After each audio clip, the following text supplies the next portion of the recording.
Sometimes when you're in a storm, sometimes you need somebody to holler at you and say, hey, you're gonna make it through this. How do you know? Because Jesus said we're going to the other side. So you can't die in this. You gotta make it to that. That's what I came to say. I've preached so many sermons about this storm, and I've told so many people that they can survive what they're going through. But there's a more important question than will you survive? The better question to ask is, why did you survive the storm? Have you ever thought about how many things the enemy did even early in your life to try to stop you from having a relationship with God? Remember, this is Mark chapter 4, not Mark chapter 5. This man has not even seen Jesus yet there is a storm that is sent to the Sea of Galilee to keep Jesus from getting to him. I know. You're like, well, how do you know the devil started the storm? Maybe it was just climate change. Because it said Jesus rebuked the wind and the waves. Jesus doesn't rebuke natural elements, he rebukes demons.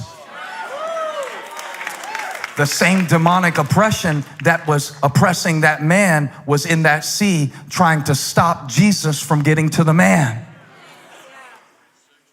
You were on the devil's hit list before you were ever born. There were things in your family line that were happening before you were born that were designed to keep you from being in church at this moment today. Touch somebody, say, you must be important.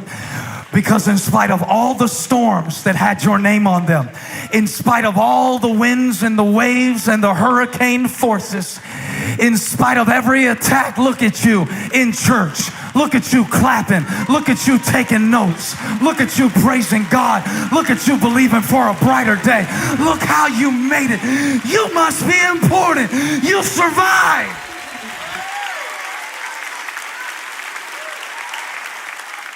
You know how I know you're important? It takes boldness to call your sermon, you must be important. It takes boldness to call your sermon that, but I know it not because of the car you drive, not because of the house you live in, not because I looked up how many Instagram followers you have. I know you're important because of your storm. See, the size of your storm tells me something about your importance. The size of your storm lets me know the importance of your assignment. The devil doesn't start a storm for somebody who he's not threatened by. If you're going through a storm, there's something so big on the other side. And if you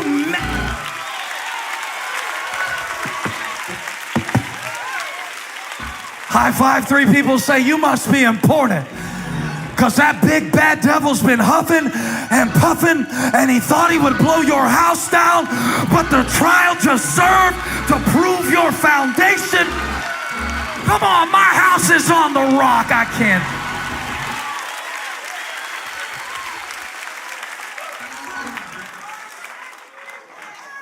I was so confused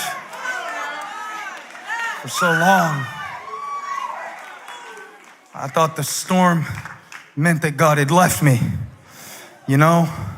But in this passage, the storm means he's on the way. Did you hear what I said? If you're going through a storm right now, or if one happens to hit on Thursday morning, I want you to know that the storm is a sign that grace is on the way. The Bible says the storm came up suddenly. The moment Jesus started in the direction of the man, here came a storm. Not because God wasn't with him, but precisely because he was headed in his direction.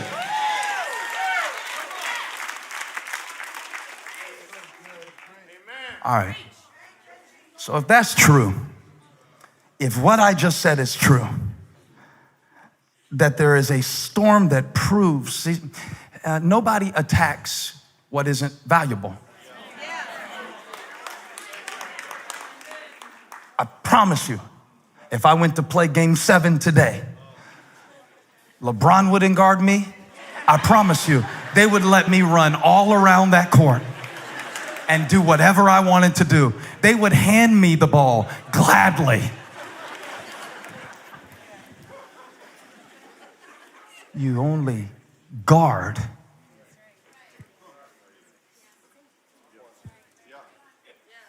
Why would you guard someone who wasn't in a position to score?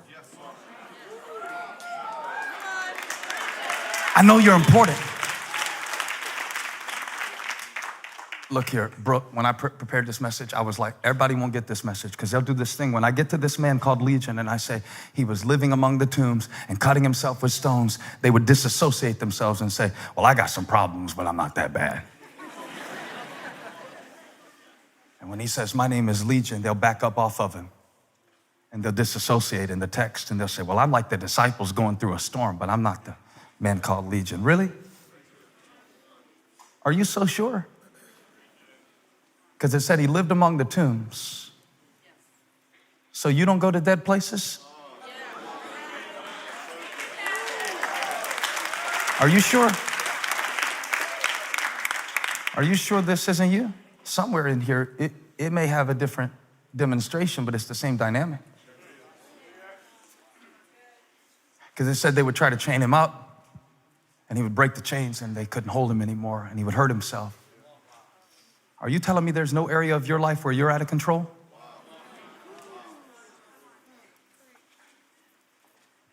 I started to study the text thinking I was like Jesus, and who do I need to go help? The more I studied it, I thought maybe there's some legion in me. I don't mean demonic possession, but I do mean oppression. I've got my own chains. I'll tell you the greatest secret God ever showed me about you. Yes, you. He told me that all y'all are crazy. True story. I was getting ready to preach one time and I wanted to preach from my own dysfunction. And I was embarrassed to do it because I thought like everybody that I was preaching to had their act together, and why are you gonna listen to a preacher that's crazier than you? And it was very interesting for me, the path that I went on in those 2 years that I was learning this lesson, watching millionaires who were miserable. And I realized the devil doesn't check your net worth before he tries to wreck your house. And I saw really nice smelling people with like country club memberships and stuff who drive eco-friendly cars and eat hummus. I'm freaking out on depression medication and yeah. And once I found out y'all were crazy, I was no longer intimidated to preach this Bible like it really is. Once I realized that you might be out of control in your spending, your eating, your sexuality. If I kept going long enough, I'd clear the whole room out of self-righteousness. There would not be one more Pharisee spirit left to hear this sermon if I kept going. Dare me to do it. I will name every demon in this room. Because once I stopped talking about the stuff you can't see, then I would move over to gossip. Some of y'all can't stop talking about people. You are so ugly. Okay, see what I told you? I told you. I told you you were crazy. He knew the man was crazy when he got on the boat. It didn't stop him from coming. That got me excited. I figure maybe he knows about my issues too. I am Legion, he said.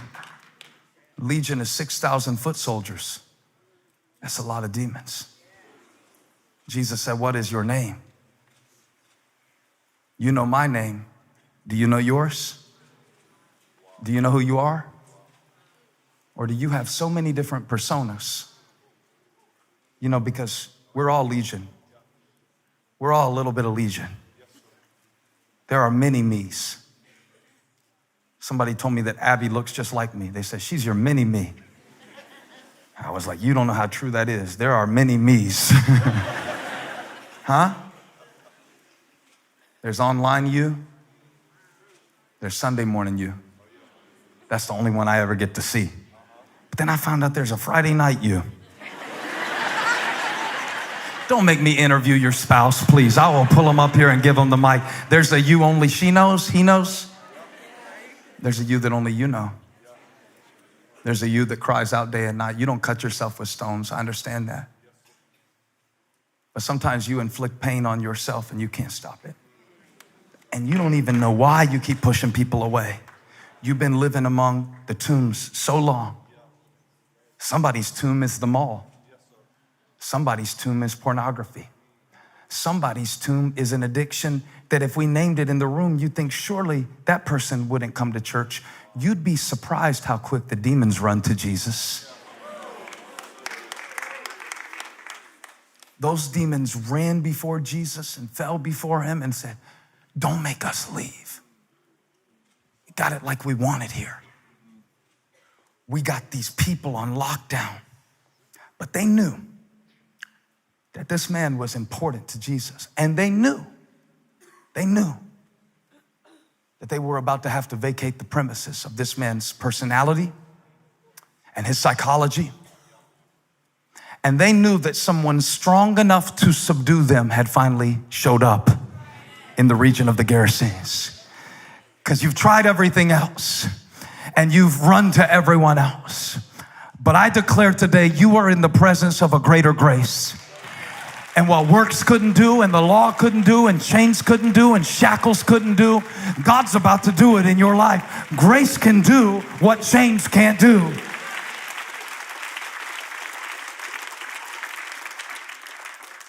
So now we get to the part about the pigs.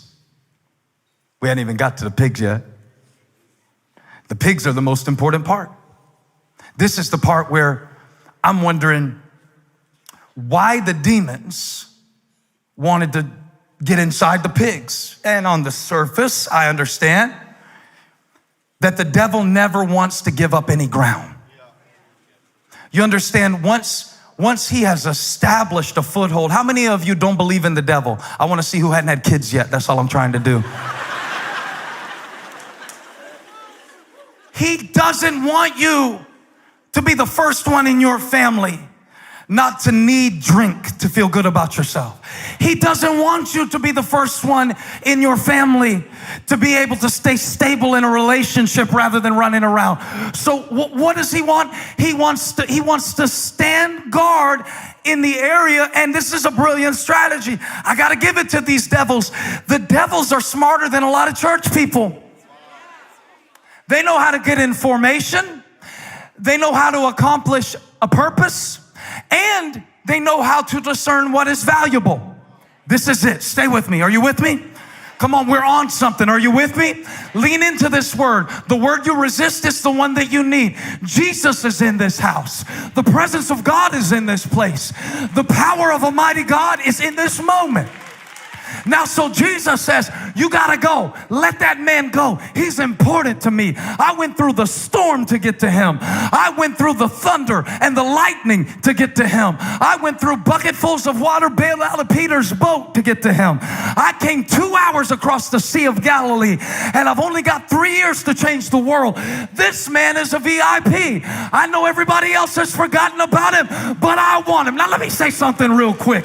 If he went through the storm for this man and he went to the cross for you, how valuable must you be?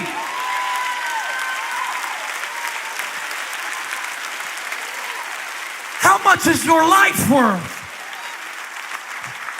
to God?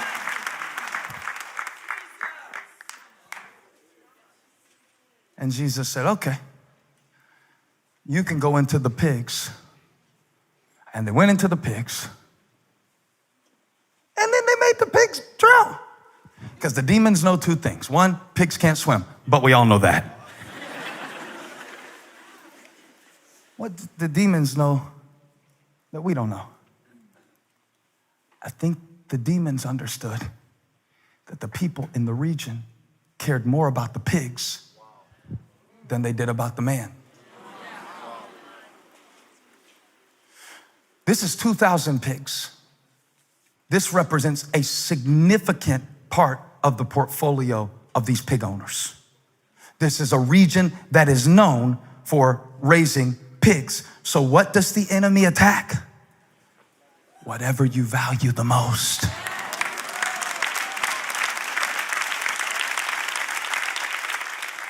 And yes, he knows what you value. And yes, he knows how to hit you where it hurts the most. And that's why he'll use people to get to your relationship with God. What's really most valuable is your relationship with God, but he knows if he can get people to offend you, you will do what the people did. You will send Jesus away because you were offended by people. He knows where to hit you. He knows where your insecurity is.